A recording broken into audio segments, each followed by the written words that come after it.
ইনারা আলেমরা বসে আছে, ইনাদের সাক্ষী রেখে বলছে, বানি ইসরাইলের জামানায় একটা লোক অনেক মানুষ মার্ডার করেছে, অনেক মানুষ মার্ডার করেছে। ভালো করে শুনেন কথাটা। আপনি কি পাপ করেছেন বাপ? লোকটা বলছেন আমার চাইতে বড় পাপী কিছু নাই। লোকটা যখন একটু বয়স হয়ে গেছে, তার ভিতরে আল্লাহর ভয় ঢুকেছে। কার ভয়? সবাই বলুন একবার, কার নাম? আল্লাহ। আল্লাহর ভয় ঢুকে গেছে। তখন লোকটা কাঁপতে কাঁপতে ওর ছেলেদেরকে ডেকে বলছে, রে বাবা, এই বেটারা, আমি তোমাদের বাবা এমন কোনো পাপ নাই যা আমি করি নাই, সব রকম পাপ করেছি। আমি যদি মারা যাই আল্লাহ ধরবে আর সালাম জাহান্নাম ভরে দিবে, কোনো উপায় নাই। শুনেন, খুব গুরুত্ব দিয়ে শুনেন। এবার বুড়া বাপ, পাপী মানুষ, গুনাহগার মানুষ, আল্লাহর ভয় নিয়ে বলছে, বেটা যখন আমি মরে যাব, বেটা আমাকে মাটি দিও না। আপনাদের হিন্দুদেরকে পোড়ায় তো লোকটা বলছে যে আমাকে তোমরা বেটা আমার লাশটাকে সমুদ্রের কাছে নিয়ে যাবে, পুড়িয়ে ছাই করে দিবে। বলে কেন? আল্লাহ যেন আমাকে ধরতে না পারে। একটু জোরে বলবেন, জোরে। আচ্ছা বলুন, ওকে যদি আগুনে পুড়িয়ে দেয়, ওর আত্মা পুড়তে পারবে না দেহটা পুড়বে? দেহ পুড়বে, আত্মা তো আগেই আল্লাহর কাছে আছে। প্রাণ পাখি তো হাজারে নিয়ে চলে গেছে, দেহর কি দাম আছে? এ তো পোকামাকড় খাবে। তো বলছে বেটা আমাকে আল্লাহ যেন ধরতে না পারে। লোকটার ভিতরে ভয় আল্লাহ, আমাকে পুড়িয়ে ছাই করে দিবে, বেটা আল্লাহর কাছ থেকে যেন বাঁচতে পারি। দিয়ে কি করবে? ছাইকে আবার দুভাগ করবে। কভাগ? দুভাগ। দেখ কি করবে? ক্বালা নিসফাহু ফিল বাররি ওয়া নিসফাহু ফিল বাহর। এক ভাগ ছাইকে পানিতে, নদীতে, সমুদ্রে ভাসিয়ে দিবে, আল্লাহ যেন ধরতে না পারে। বোকা, বেকার। আরেক ভাগ ছাইকে তোমরা হাওয়াতে উড়িয়ে দিবে, কিন্তু আল্লাহ যেন আমাকে কোনো মতেই ধরতে না পারে। আসলে লোকটা বেকার। জি, লোকটা মারা গেছে। বুখারী হাদিস বলছে, এটা ভালো করে শুনেন। ছেলেরা বাবার লাশটাকে নিল, হিন্দু ভাইরা যেরকম শ্মশানে নিয়ে যায় ওই রকম করে সমুদ্রের ধারে নিয়ে গেল। বাপটাকে জ্বালিয়ে দিল, পুড়িয়ে দিল, ছারখার করে দিল। ছাইগুলোকে দুই ভাগ করে দিল। বাপের ছাইগুলো এক ভাগ পানিতে, সমুদ্রে, আর এক ভাগ হাওয়াতে উড়িয়ে দিল, আল্লাহ যেন ধরতে না পারে। ভাই আমার, মা আমার, এবার আল্লাহ তাবারাক ওয়া তাআলা আটলান্টিক মহাসাগরের পানি, সমুদ্রের পানিকে বলছে, পানি রে, আমার অমুক বান্দার ছাই তোর কাছে আছে, যেখানে নিয়ে গেছো না কেন এক্ষুনি জমা করে দাও। একবার জোরে বলেন আপনারা, পানি আল্লাহর কথা শুনবে কি শুনবে না? শুনবে না? পানি আল্লাহর কথা বারবার শুনে নিল, ছাইগুলো এনে আল্লাহর সামনে জমা করে দিচ্ছে। আল্লাহ মাফ করেন, ছাইগুলো নিয়ে এলেন। এবার হাওয়াকে বলছে, বাতাস কোথায় নিয়ে গেছে ছাই জানি না, জমা করো। এবার হাওয়া ছাইয়ের আল্লাহর কথা শুনবে না? হাওয়া এবার ছাই জমা করলো, দুভাগ ছাইকে জমা করলেই তো হলো শুরু খেলা শুরু হয়ে গেছে। এবার আল্লাহ তাবারাক ওয়া তাআলা ছাইগুলোকে একত্রিত করার পর দেহ বানালেন, ওই মানুষটাকে বানালেন, কিন্তু আত্মা তো পড়তে পারে নাই। আত্মা তো আল্লাহর কাছে আগেই প্রাণ পাখি চলে গেছে। এবার আল্লাহ তাবারাক ওয়া তাআলা মাটির মানুষের ভিতরে, ওই দেহর ভিতরে রূহটা ফুঁকে দিল, আত্মা ফুঁকে দিয়ে তাকে আবার জীবিত মানুষ বানিয়ে বসিয়ে বলছে, বল এ লোক, তুই বল পৃথিবীতে অনেক গুনাহ করেছিস যা আমার জানা আছে, বান্দা লুকাবার কিছু নাই, তবে একটা কথা আমি জানি জানি জানি জানি, এরপরেও তোর কাছ থেকে জানতে চাইছি, তুই বল ছেলে মেয়েদেরকে পুড়িয়ে ফেলার কথাটা কেন বলেছিলি বল, কোন কারণে ওসিয়তটা করেছিলি বল। লোকটা এত পাপ করেছে ভাই আমার, কানতে কানতে তখন রব্বুল আলামিনকে বলছেন, আল্লাহ তাবারাক ওয়া তাআলা পৃথিবীর কারো ভয় নয়, শুধুমাত্র আল্লাহ আপনার ভয়। কার ভয় জুড়ে বলেন? আল্লাহ আপনার ভয়ের কারণে এই কথা বলেছিলাম।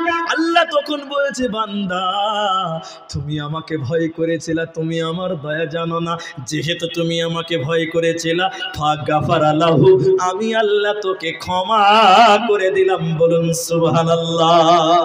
বিরাট বড় পাপীকে আল্লাহ ক্ষমা করলেন, একটাই কারণ, সেটা হলো আল্লাহর ভয়, আল্লাহর ভয়। এজন্য আল্লাহ তাবারাক ওয়া তাআলা কোরআনে বারবার বলছে, তোরা আমাকে এক একবার ভয় কর, আমি তোদের জান্নাত ঠিকানা বানিয়ে দেব। মুমিন রে, হাসতে হাসতে জান্নাতে যাবে। ও আম্মা মান খাফা মাকামা রাব্বিহি ওয়া নাহান নাফসা আনিল হাওয়া ফাইনাল জান্নাতা হিয়াল মাওয়া। অনেক টাইম লাগবে, যাই হোক আপনাদের একটা কথা বলি। এখন আমার 1 ঘন্টা হয়ে গেছে, আন্টানো ভেবেছিলাম 1 ঘন্টা বলতে পারবো না, আপনাদের উপরে রাজি আছি আলহামদুলিল্লাহ। তবে 1 ঘন্টা যেহেতু বসে গেছেন, 1টা বাজতে 2 মিনিট বাকি আছে আমার ঘড়িতে। জি 2 মিনিট বাকি আছে। আপনাদের কাছে আর মাত্র গুনে গুনে 20 মিনিট টাইম রাখছি, কেউ উঠবেন না। ও বাপজি বসো, ওই যে দাঁড়িয়ে আছেন, ওই যে দাঁড়িয়ে আছেন ভাই, বসো বসো, ওখানে বসো, ওখানেই বসো। এমন করে বসছে আবার উঠবে, বুঝলেন, আবার উঠবে, ভালো করে বসেন। 20 মিনিট আগে আমরা কেউ উঠবো না বলুন ইনশাল্লাহ।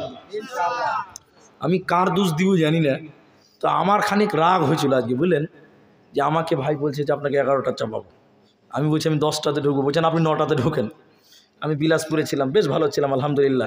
হ্যাঁ, তো এবার সুন্দর সাজিয়েও দিয়েছে। মাঝখানে কী যে ভাইরাস ঢুকেছিল, করোনা ভাইরাসের মতো, সব গুলমালিয়ে দিয়েছে। তা আমার জানা আছে যে এদিকে 12টার পর লোক বসে না, তো আমার খালি মনে হয় যে এত কষ্ট করে এসে কিছু না বলতে পারি, তো সবাই একবার বলি আলহামদুলিল্লাহ।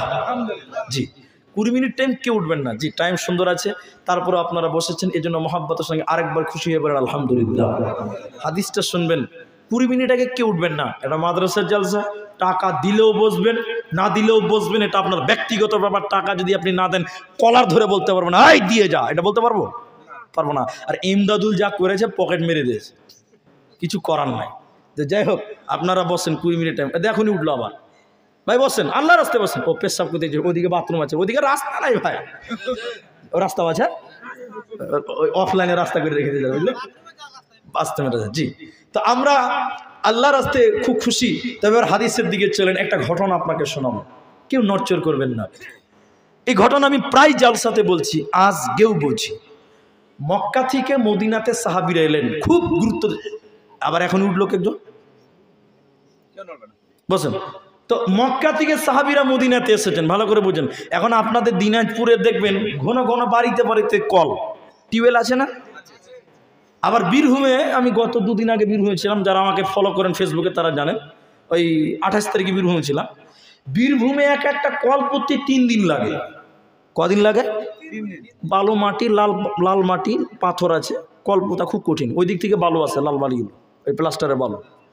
তো আসামে আরো সহজ, কিন্তু বলুন রসুলের দেশে পানি সহজ না কঠিন? সবাই বলুন কঠিন। মরুভূমি, পানির খুব দাম। তেলের কি দাম ভারতে? মোদিজি খালি তেলের দাম বাড়িয়ে চলে দিয়েছে না, জি সেঞ্চুরি প্লাস করে আছে। যে গাড়ি চালাচ্ছে সেই বুঝে তার জ্বালা। তো যেটা আমি বলছিলাম, খুব পানির অভাব। তো মদিনাতে একটা কুয়া আছে, কুয়া বুঝেন আপনারা? হ্যাঁ না বলেন? ওই কুয়াটা হচ্ছে মুনাফিকের। আর মুনাফিক খুব ভালো লোক নাকি? বলছে হ্যাঁ ভালো লোক। জি, মুনাফিক খুব খারাপ। ও এত খারাপ, করোনা ভাইরাসের চেয়ে খারাপ, এটা মাথায় রাখবেন। এবার মুনাফিকের ছিল কুয়ো, পানি এবার কুয়ো থেকে নিতে হবে। এই মুনাফিকটা লোভী, মুনাফিক মানে লোভী। ও বলছে যে পানি খাবি, টাকা দিয়ে পানি খা, মানে বিক্রি করছে পানি। তা আল্লাহ রসুল দেখছেন যে খুব কষ্ট গরিব মানুষের। আল্লাহ নবী একদিন দাঁড়িয়ে বলছে, এই কুয়োটা যে কিনে গরিবদের জন্য ওয়াকফ করতে পারবে, আল্লাহ তাকে জান্নাত দেবে, বলুন সুবহানাল্লাহ। উসমান গনি বড় লোক, গনিউন মানে মালদার, টাইটেলই তার বড় লোক। ও আফসোস করছে, হাই এত সুন্দর সুযোগ কি করে ছাড়বো। উসমান গনি কোনো রকম চালাকি করে মুনাফিকের হাত ধরে বলছে, ভাই মেলায় ব্যবসা করলে কোয়াটা বিক্রি করে দাও। তো বলছে তোমাকে কোয়াটা বিক্রি করে দাও, আমি কি করবো? ও তো লোভী লোক। তখন মুনাফিকের কথা শুনে উসমান রাদিয়াল্লাহু তাআলা বলছে যে ভাই পুরোটা বিক্রি করতে হবে না, অর্ধেক বিক্রি করো, 2 ভাই মিলে ব্যবসা করব। আমার যা মুসলমান সাহাবী আছে ওরা আমাকে দেখে আসবে, আর কাফের মুনাফিক তোমাকে দেখে আসবে, 2 ভাই ব্যবসা করবো, তাহলে ভালোই চলবে। মুনাফিক বলছে বন্ধু তো বেশ ভালোই পেয়েছি। ও তো লোভী, কুয়াটা অর্ধেক বিক্রি করলো কিছু মালের বিনিময়ে। বীরে উসমান ঘটনার নাম। এবার উসমান অর্ধেক মালিক হলো। 3 দিন গুনে গুনে ব্যবসা করেছে। কদিন? 3 দিন পর উসমান রেগে এসে বলছে, ভাই কুয়াটা ভাগ কর, একসঙ্গে ব্যবসা করা যাবে না। তখন মুনাফিক বলছে, ভাই তুমি 3 দিনে ফেলতে গেলে কি ব্যাপার? বলছে না না না, ভাগে ব্যবসা ভালো নয়, বন্ধ কর, ভাগ কর। কি করে ভাগ করবে ভাই? অপশন বার করো, কি হবে, কি করে হবে? বলছে মাঝখানে দেওয়াল দে। আচ্ছা বলুন, কুয়োর পানিতে দেওয়াল দেওয়া যাবে? তা মুনাফিক তো মস্ত বিপদে পড়ে গেছে। তখন কি করবে? তখন বলছে উসমান বলছে, তাহলে কাজ করো, তুমি একদিন পানি বিক্রি করবে, আমি একদিন পানি বিক্রি করবো, তাহলে সমস্যা সমাধান। যেদিন তোমার পালা টাকা তোমার, যেদিন আমার পালা টাকা আমার। উসমানের যেদিন পালা সেদিন এলান করছে, ও মদিনার গরিবেরা, অভাবীরা, বড় লোকেরা, যেদিন আমার পালায় 1 টাকাও লাগবে না, পানি খাবি এবং নিয়ে ঘরে বেঁধে রাখবে। বলুন, যেদিন মুনাফিকের পালা, টাকা দেখেও কিনবে? কেউ কিনবে? 2 দিন পর মুনাফিক এসে বলছে, ভাই ব্যবসা ভালো চলছে না, তুমি পুরোটাই নিয়ে নাও। জি, বীর উসমান টাকা দিয়ে পুরোটাই কিনে এবার দাঁড়িয়ে বলছেন, ও মদিনার গরিবেরা, এই কুয়াটা তোমাদের জন্য বরাদ্দ হলো, আর টাকা লাগবে না, পয়সা লাগবে না, এর নাম হলো দিলওয়ালা মুসলমান। নারে তাকবীর। আরেকটা শোনেন, তাহলে আরেকটা শোনেন, 20 মিনিটের মধ্যে আরেকটা বলি। এখন ফিলিস্তিনে যুদ্ধ চলছে। ফিলিস্তিনে কি চলছে? যুদ্ধ চলছে। আমরা দোয়া করবো আজকে ইনশাল্লাহ। বলুন ইনশাল্লাহ। বাইতুল মুকাদ্দাস আমাদের ছিল, আমাদের থাকবে। নারে তাকবীর। এই দোয়া আমরা করবো ইনশাল্লাহ। শুনেন তো, মুতার প্রান্তে বাদশা হিরাকাল যুদ্ধ চ্যালেঞ্জ হয়েছে রসুলের সঙ্গে। এখন যুদ্ধের জন্য এখন যেরকম অস্ত্র লাগবে, কামান, বোমা, পিস্তল, আর কিছু লাগে কি লাগে না? তো রসুলের জামানে তার ঢুসুন ঢুসুন ছিল না, তীর ছিল, ঢাল ছিল, এসব যা অস্ত্র, তলোয়ার ছিল, এগুলো ছিল। তা আল্লাহ নবী বলছে, কালকে যুদ্ধে যাব, তো দেখি কি কি মাল আছে, অস্ত্র আর কি কিনতে হবে। বাইতুল মালের গেটটা খুলেছেন, এদিকে বাইতুল মালের গেট খুলে দেখছেন, নাউজুবিল্লাহ ইন্না লিল্লাহ, কোনো মাল নাই, টাকা নাই। তো যুদ্ধে কি করে লড়াই করব? হাত পা থাকলে যুদ্ধ হবে? আল্লাহ রসুল চিন্তিত, বুঝে পেছে না কাল যুদ্ধ করব কি, কিছুই তো নয়। উট লাগবে, খাবার লাগবে, অস্ত্র লাগবে, কত কিছু লাগবে, টাকা লাগবে। বেলালকে ডাকলেন, বেলাল শুনেন, বেলাল আগামীকাল জঙ্গে তবুকে দিতে হবে, কোনো মাল নাই, কোনো টাকা নাই। মদিনার আনসার মুহাজিরদের এলান করে দাও, যার কাছে যা আছে মসজিদ নববীতে যেন জমা করে দেয়। হযরত বেলাল, নবীর জামানায় মাইক ছিল না, মসজিদের উঁচু জায়গাতে দাঁড়িয়ে আজান দেওয়া হতো। ওই জায়গা উঁচু জায়গাতে দাঁড়িয়ে বলছে, ও মদিনার আনসার মুহাজিরেরা, নবী বলছেন কাল জঙ্গে তবুকে যেতে হবে, কোনো মাল নাই, যার কাছে যা আছে এনে মসজিদে নববীতে জমা করে দাও। মৌমাছির চাকে ঢেল চালিয়ে দিলে কেমন খেপে যায়, বিন বিন করে ঘিরে নাই। মসজিদ নববীকে সাহাবীরা ঘিরে ধরেছিলেন। সুবহানাল্লাহ। সেদিন সাহাবীরা কি বলেছিল শুনেলেন? একজন বলছেন, আমিরুল ইয়া রাসূলুল্লাহ, আমার যা মাল আছে 4 ভাগের 1 ভাগ নিয়ে নেন। কেউ বলছে 2 ভাগ নিয়ে নেন, কেউ বলছে 3 ভাগ নিয়ে নেন। উমার সেদিন বলেছিল, ইয়া রাসূলুল্লাহ, আমি আজকে আবু বকরকে দান করে হারাবো। সেদিন অনেকে অনেক মাল দিয়েছিলেন। হযরত উসমান বলেছিলেন, যত লোক যাবে তার অর্ধেক খরচ আমি একাই বহন করব। বলুন সুবহানাল্লাহ। সেদিন লোক ছিল 30,000। কত লোক? 15,000 লোক। 3 মাস 2.5 মাস সময় লাগবে। 15,000 উট লাগবে শুধু উসমানের, বাকি খরচ বাদ দিলাম। এখন বলেন 15,000 উটের দাম কত? 15টা উটের দাম 15 লাখ কমসে কম। এটা কমের রেট। একটা 1 লাখ হলে 15টা 15 লাখ। 1500টা তাহলে কত হবে? 15,000-এর দাম কত হবে? হযরত উসমান দিলওয়ালা লোক। উসমান কাকে বলে? ও বলছে, হুজুর আমি একাই অর্ধেক লোকের যত খরচ 3 মাস 2.5 মাস লাগবে সম্পূর্ণ আমি বহন করলাম। জোরে বলুন সুবহানাল্লাহ। উমর সেদিন বলেছিল, আবু বকরকে দান করে আমি হারিয়ে দিব। এই কথা যখন বললেন, তখন সবাই যখন দান করতে লাগলেন, হযরত আবু বকর এরকম ছোট্ট একটা ব্যাগ, ওতে কয়েকটা দিনার দিরহাম ছিল, কয়েকটা জব, কয়েকটা গম ছিল, রাসূলের সামনে এই রকম করে ঢেলে দিলেন। আল্লাহর নবী তাকিয়ে তাকিয়ে দেখছেন। উমরের কথাটা নবীজির কানে এসে নবীজি থাকতে না পেরে বলছেন, বন্ধু রে, আবু বকর রে, ও শ্বশুর তুমি বলো, আজকে অনেকে অনেক মাল দান করেছে, উসমান এতগুলো দিল, উমর দিল, আলী দিল, তুমি কি দান করলে? আবু বকর প্রথম খলিফা, তুমি বলো। আবু বকরের উত্তর শুনলে অবাক হয়ে যাবেন মুসলমান। সিদ্দিক আকবর সেদিন দাঁড়িয়ে গিয়ে বলেছিলেন, ইয়া রাসূলুল্লাহ, জানতে চাইলেন কি দিলাম? শুনলেন নবী গো, আমার বাড়িতে যা কিছু ছিল আল্লাহকে এবং আল্লাহর নবীকে বাড়িতে রেখে আমার যা কিছু ছিল সব কিছু দিয়ে দিলাম। বলুন সুবহানাল্লাহ। সব কিছু দিয়ে দিলাম, কিছুই আমার বাড়িতে নাই। তখন উমর বলছেন, আমি আজকেও জিততে পারলাম না, পারলাম না, পারলাম না। নারে তাকবীর। উমর দান বেশি করলে কি হবে? আল্লাহ দান দেখে না, তোমার দিলটা দেখে। দিল দিল। আজকে একজন উসমান দাঁড়ান, এই কেউ উঠবেন না, একটা উঠবেন না। দান হচ্ছে আমি একজন চাইবো, 10 জন যেন না ওঠে। মানে টুট করে 500 টাকা নিয়ে আসবেন, ওটা আসতে হবে না, বসে থাকেন। আমি যাকেই চাইবো সে দাঁড়াবেন। একটা উসমান আজকে দাঁড়ান দিকে লাভবাইক দিয়ে বলেন যে 5,000 টাকা আমি আজকের বৈঠকে ওয়াদা করলাম, আমি একবার না পারলে 5 বারে দিব। এরকম একটা লোক দাঁড়ান, উসমান একজন দাঁড়ান, বাস, আর কেউ দাঁড়াবেন না। একটা লোক শুধু দাঁড়িয়ে বলেন যে এই মাদ্রাসাতে আমি 5,000 টাকা দিব। নারে তাকবীর। আসেন মুসাফা করবো, আসেন। বাকি কেউ উঠবেন, আসেন আমার সামনে আসেন, মুসাফা করবো। আমি মুসাফা করি, কেউ উঠবেন না, কেউ উঠবেন না। মাশাআল্লাহ, জাযাকাল্লাহ, বারাকাল্লাহ। না বলতেই 3 জন হয়েছে, বলুন আলহামদুলিল্লাহ, জোরে বলুন আলহামদুলিল্লাহ। আসেন, বাকি আর 2 জন কই? মুসাফা করেন। আপনার নামটা ছিল? হ্যাঁ জি, মাশাআল্লাহ, জাযাকাল্লাহ। 2 জন, কি নাম বাবু? আব্দুল বাসির। কি নাম? নাম বলতে হবে না, জি বসুন। 3 জন হলো, বলুন মারহাবা, বলুন মারহাবা। বসো শরীফুল, বসো। 3 জন হলো। কজন হলো? কথা বলে না। একজন চাইছিলাম, 3 জন হয়েছে। ভাই 3 জন যখন হয়ে গেছেন, তাহলে আর 2টা লোক দেন। জি, কেন জানেন? আল্লাহ নামাজ ফরজ করেছে কয় ওয়াক্ত ভাই? সবাই বলুন না গো। 5 ওয়াক্ত। ফজর, জোহর, আসর, মাগরিব, এশা। কয় ওয়াক্ত বললাম? ফজর পড়বেন, জোহর পড়বেন, আসর পড়বেন, মাগরিব এশা যদি না পড়েন হবে?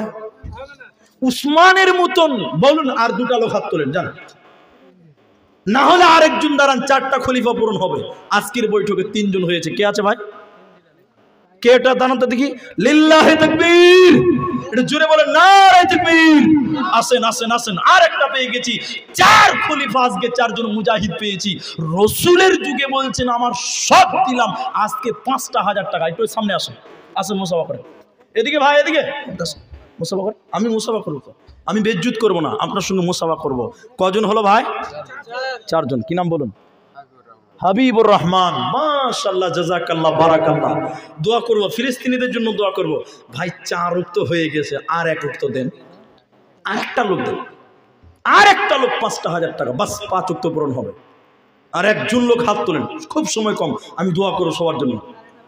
একজন উসমানওয়ালা দিল এরকম চেয়েছিলাম, 4 জন পেয়েছি। বলুন আর একটা বলুন যে আমি উসমানের সঙ্গী হতে চাই। উসমান এত দান করলেন, এত দান করলেন, উসমানের উত্তরাধিকারী হয়ে আর একটা লোক 5 নম্বর। কি আছেন? দাঁড়িয়ে যান ভাই, দাঁড়িয়ে যান।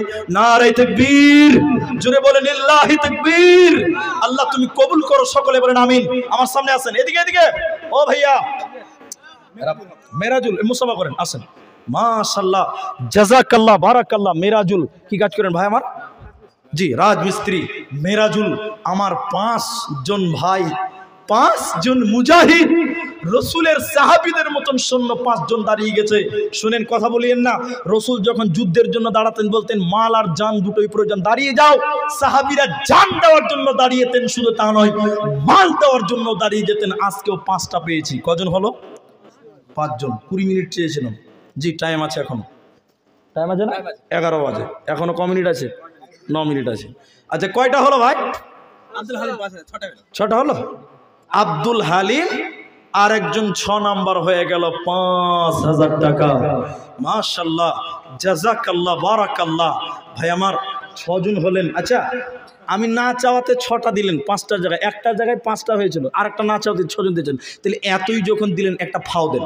লাস্টেরটা খুব ভালো, আবার একটা ফাও দেন। ডব্লিউবিপি। জি, চেষ্টা করছি। আগে যদি লিক করে দেন তো পায়ের কি করে হবে? ওই জায়গাতে পৌঁছাতেই পারবেন না আগে লিক হলে। জি, লিক আগে বলতে পুশ করলে হবে না। বলুন কে আছেন? একটা ফাও দেন, তাহলে 7 জন হবে। 6 জন হয়ে গেছে। খায়রুল আলম। কোনটা খায়রুল? আপনি আসেন, আপনি মুসাফা করেন। আচ্ছা, কোন জায়গাতে? খড়গপুর। খড়গপুর বীরভূম নয় তো? মেদিনীপুর। পশ্চিম মেদিনীপুর নাকি? পশ্চিম মেদিনীপুর। খড়গপুরে প্রোগ্রাম আছে 25শে ফেব্রুয়ারি। জি মাশাআল্লাহ। খায়রুল না? আল্লাহ আমার খায়রুল ভাইকে, খায়রুল ইসলাম ভাইকে কবুল করে নাও, সকলে বলেন আমিন। আল্লাহ তার দিলটাকে বড় করো, বলেন আল্লাহুম্মা আমিন। আল্লাহ তুমি এদেরকে কবুল করো না মাদ্রাসার জন্য, বলেন আল্লাহুম্মা আমিন। 7 জন হয়ে গেছে, 7 জন। কি হয়েছে? কি নাম আপনার? সাজেমান আলী। সাজামান? সাজেমান আলী। আচ্ছা মোড়ল। আপনার বাবার নাম? আর আপনার নাম?